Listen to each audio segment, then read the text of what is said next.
इस कहानी की शुरुआत साउथ अफ्रीका के एक नेशनल पार्क से होती है, जहां कुछ शिकारी रात के अंधेरे में उस नेशनल पार्क के शेरों का शिकार करने आए हुए थे। जहां उन्हें एक शेर का परिवार एक ज़ीब्रा को खाते दिखाई देता है और सभी शिकारी इस मौके का फायदा उठाकर उन सभी शेरों पर अंधाधुंध गोलियां बरसाना शुरू कर देते हैं, जिससे वो सभी शेर मारे जाते हैं। जिसके बाद वो शिकारी उन मरे हुए सभी शेरों को अपनी गाड़ियों में भर लेते हैं, मगर दो शिकारी वापस जाल बिछाने के लिए वहीं रुक जाते हैं। और तभी अचानक एक शिकारी को उसके पार्टनर के चीखने की आवाज सुनाई पड़ती है और वो उसकी तरफ जाता है, जहां वो ये देखता है कि उसका साथी शिकारी बुरी तरह से घायल है। और तभी अचानक से उसे शेर के गुर्राने की आवाज आती है और वो ये सुनकर बहुत घबरा जाता है और वहां से भागने की कोशिश करता है, लेकिन भागते भागते वो अपने ही लगाए जाल में फंस जाता है। और तब आता है वहां एक शेर जो बहुत गुस्से में होता है, जिसके बाद वो उस शिकारी को जान से मार देता है। जिसके बाद हम देखते हैं एक डॉक्टर को, जिसका नाम नेट था और वो अपनी दोनों बेटियां नोरा और मेयर के साथ उसी साउथ अफ्रीकन नेशनल पार्क में घूमने आया हुआ था। हाल ही में नेट की वाइफ का कैंसर के कारण निधन हुआ था। इसी वजह से वो अपनी बेटियों को उनकी माँ के पुराने गांव ले जाना चाहता था।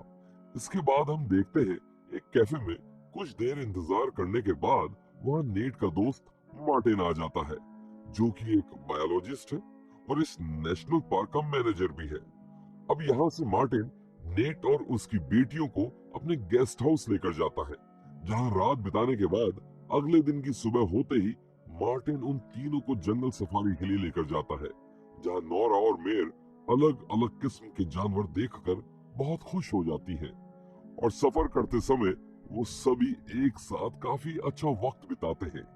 आखिर में वो घाटी के पास पहुंच जाते हैं, जहां उन्हें बंजी मिलता है, जो किसी भी इमरजेंसी सिचुएशन के लिए ट्रिंक्विलाइजर गन तैयार कर रहा होता है। तभी एक चट्टान के पास उन्हें शेरों का एक झुंड दिखाई देता है, जहां बंजी नेट और उसकी बेटियों को बताता है कि मार्टिन ने इन शेरों को इनके बचपन से पाल पोस कर बड़ा किया है। इसी वजह से ये सभी शेर मार्टिन को पहचानते हैं। इसके बाद मार्टिन उन शेरों के इलाके में जैसे ही जाता है, वैसे ही दो शेर मार्टिन से लिपट जाते हैं और उसके साथ खेलने लगते हैं। लेकिन तभी मार्टिन देखता है कि उसी झुंड की एक शेरनी के पंजे पर घाव है, जिससे वो समझ जाता है कि पिछली रात शिकारियों ने उन पर हमला किया था। इसके बाद मार्टिन बंजी को एक वेटरनरी डॉक्टर को लाने के लिए कहता है, ताकि शेरनी का घाव ठीक किया जा सके। इसके बाद मार्टिन नेट और उसकी बेटियों को पास ही के गांव में लेकर जाता है और जल्द ही वो सभी उस गांव में पहुंच जाते हैं। लेकिन वहां पहुंचकर वो देखते हैं कि उस गांव के सारे लोग मारे जा चुके हैं और चारों तरफ खून ही खून फैला हुआ है। और थोड़ी देर जांच पड़ताल करने के बाद मार्टिन को पता चलता है कि ये सब एक खूंखार शेर ने किया है। साथ ही मार्टिन नेट को बताता है कि वो शेर अभी भी उस गांव के आसपास ही है, क्योंकि लाशों पर लगा खून अभी भी ताजा ही है। इतना सब देखकर वो सभी की सभी गाड़ी में बैठकर वापस घर की तरफ जाने लगते हैं और मार्टिन कार में लगे रेडियो के जरिए मदद बुलाने की कोशिश करता है, पर उसका कोई फायदा नहीं होता, क्योंकि वहां तक कोई रेडियो सिग्नल नहीं पहुंच पाता था। तभी अचानक से उन्हें रोड पर एक बुरी तरह जख्मी गांव वाला मिलता है, जिसके बाद नेट और मार्टिन दोनों उस आदमी की तरफ जाते हैं, जहां वो आदमी उन्हें उसी खूंखार शेर के बारे में बताता है। इसके बाद नेट उस आदमी का इलाज करने की कोशिश करता है, लेकिन वो उसे बचा नहीं पाता है। दूसरी तरफ मार्टिन अपनी स्नाइपर लेकर शेर को ढूंढने निकल पड़ता है, जहां वो उस शेर को ढूंढते ढूंढते एक तालाब के पास पहुंचता है। लेकिन वो शेर वहां घात लगाए बैठा था और थोड़ी ही देर बाद वो शेर मार्टिन पर हमला कर देता है, जहां मार्टिन भी उस पर तुरंत गोली चलाने की कोशिश करता है, पर उसका निशाना चूक जाता है। वहीं दूसरी ओर गोली की आवाज सुनकर नेट, नोरा और मेयर तीनों बहुत घबरा जाते हैं। जिसके बाद नेट मार्टिन का पता लगाने के लिए जंगल में थोड़ा अंदर जाता है और तभी उसे वहां वो शेर दिखाई देता है जो उसकी तरफ तेजी से आ रहा था। इसके बाद नेट डर कर तेजी से वापस अपनी कार की तरफ भागने लगता है। शेर का हमला करने से कुछ ही सेकंड पहले वो कार में घुसकर उसका दरवाजा बंद कर लेता है, जिससे शेर गाड़ी से टकरा जाता है। और अब वो शेर गाड़ी के अंदर घुसने की कोशिश करता है लेकिन घुस नहीं पाता है। और तभी उसे उस गाड़ी की एक खिड़की खुली दिखाई देती है जिसमें वो अपना पंजा अंदर डालकर नेट का पैर पकड़ लेता है। ये देखकर नोरा इंजन स्टार्ट करके ड्राइव करने लगती है और तभी नेट शेर के चेहरे पर लात मारकर खुद को उसके जबड़े से निकाल लेता है। लेकिन कुछ ही दूर जाकर वो गाड़ी एक पेड़ से टकरा जाती है और अब गाड़ी एक चट्टान के किनारे पर किसी तरीके से टिकी हुई थी। ये सब देखकर दोनों लड़कियां काफी डर जाती हैं, पर नेट उन्हें दिलासा देता है कि कोई ना कोई उनकी मदद के लिए जरूर आ जाएगा। पर सच्चाई तो ये थी कि वहां तक कोई रेडियो सिग्नल नहीं आता था और साथ ही उनकी गाड़ी भी अब खराब हो चुकी थी। तभी उन्हें एक वॉकी टॉकी पर मार्टिन की आवाज आती है जिस पर मार्टिन बताता है कि उसके पैर बुरी तरह से घायल हैं और शायद वो जल्द ही मरने वाला है। साथ ही वो नेट को कार में ही रहने की हिदायत देता है, पर नेट उसे यूं ही अकेला छोड़कर जाने से साफ इनकार कर देता है। जिसके बाद डॉक्टर होते हुए वो मार्टिन को घाव से खून रोकने का तरीका बताता है, जहां वो उसे अपने चाकू को लाइटर से गर्म करके उसे अपने घाव पर लगाने को कहता है ताकि उससे खून का रिसाव बंद हो सके। मार्टिन ने ऐसा ही किया लेकिन दर्द के मारे उसकी चीख निकल गई और उसकी चीख सुनकर वहां शेर भी आ जाता है। वॉकी टॉकी पर नेट उसे इंतजार करने को कहता है और बताता है कि वो ट्रैंक्विलाइजर से उसकी मदद करने आ रहा है। साथ ही मार्टिन भी उन्हें बताता है कि शेर अब वहां से जा चुका है। इसके बाद नेट गाड़ी की छत पर चढ़कर गन से निशाना साधने लगता है, लेकिन तभी उसे वो शेर एक चट्टान से आते हुए दिखता है।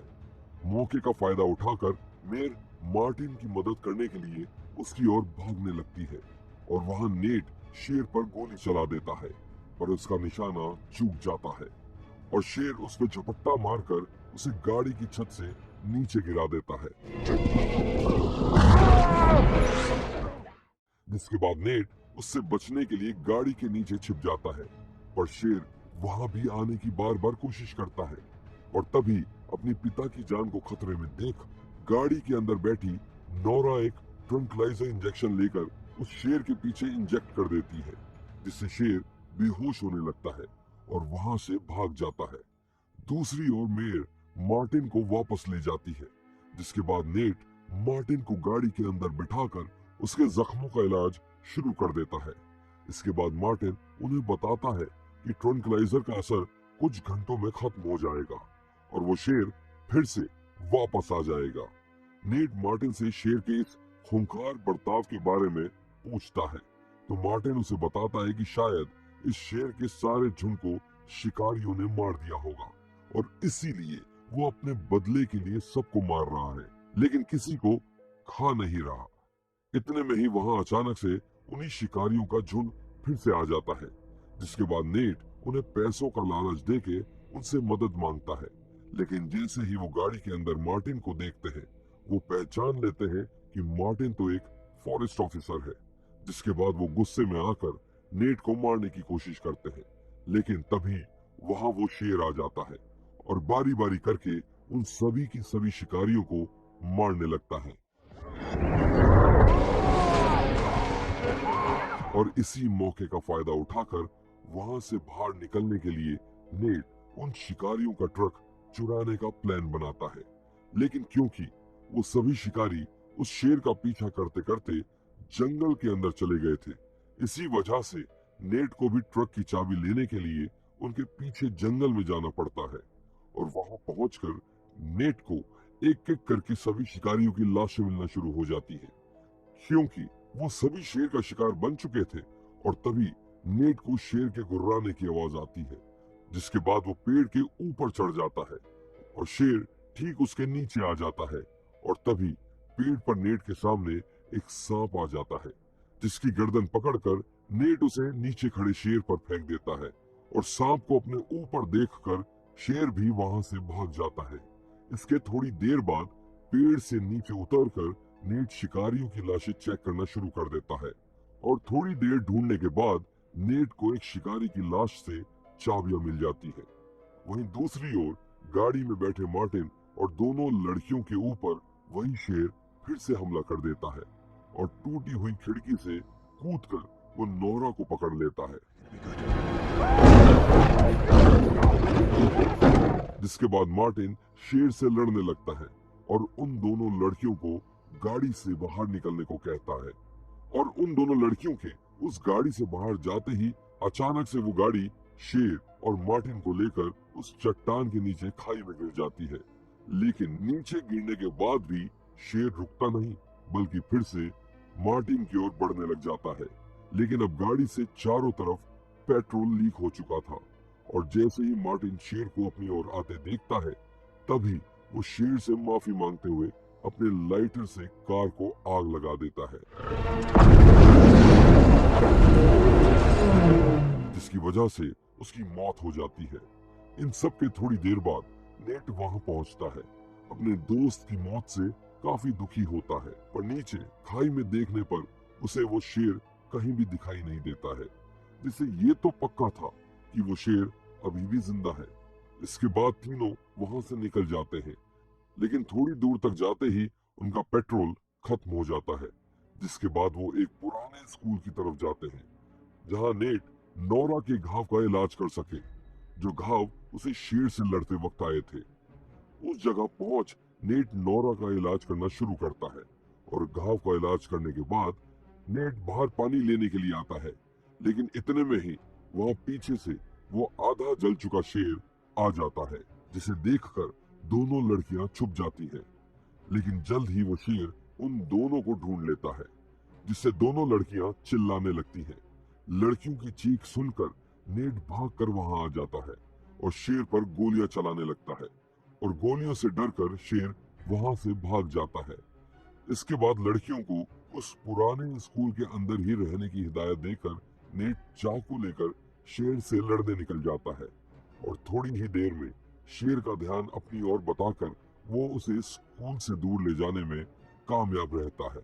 लेकिन अब वो शेर नेट पर हमला कर देता है और नेट चाकू से अपना बचाव करने की कोशिश करता तो है, पर वो शेर उसे कई गुना ज्यादा ताकतवर है और उसके पूरे शरीर पर दांतों से चीर-फाड़ करने लगता है।